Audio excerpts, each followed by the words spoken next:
Hi, my name is Emily Bobel. I am studying psychology and I am a research assistant in the SAIL lab. So my thesis is called The Exploration of Depression as a Mediating Mechanism Between Trauma and Alcohol Problems. And the concept of mediation is kind of difficult to explain, but it's really just determining whether or not depression and impaired control explain why people with childhood trauma end up with drinking problems later in life.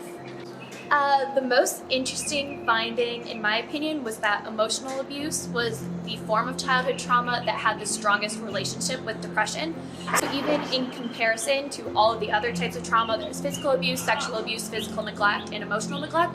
Emotional abuse was the one that had the largest effect on depressive symptoms later in life. I guess just, I've always been interested in how people end up in certain situations in their lives, and because I don't think people wake up one day and be like, oh, I want to be addicted to alcohol. It really depends on what happens throughout your life, so that was kind of the perfect lead-in into my thesis and what it's specifically studying, and how what happens to you when you're a kid affects the decisions you make throughout your life.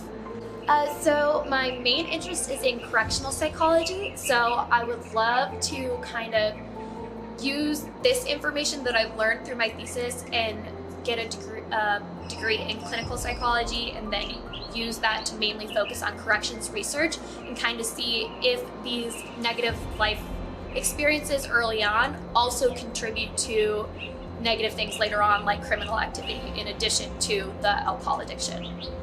I would love to work with incarcerated individuals in a correction setting for the Bureau of Prisons, something specifically targeting those who kind of have been beaten down by the criminal justice system and are really in need of the treatment but don't have a lot of access to it.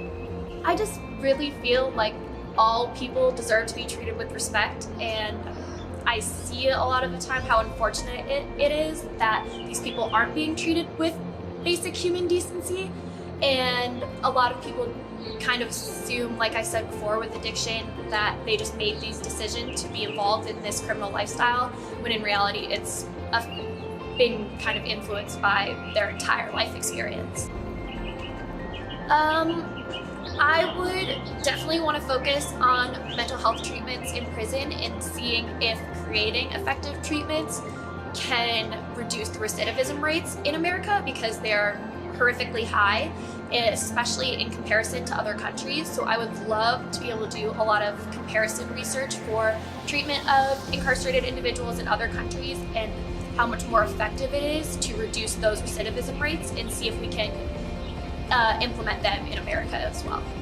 Start getting involved as early as possible, because especially if you want to go to graduate school, you have no idea how much really goes into it until it's almost too late and you're kind of scrambling. So definitely get involved, do some research experience, hone your interests as early as possible.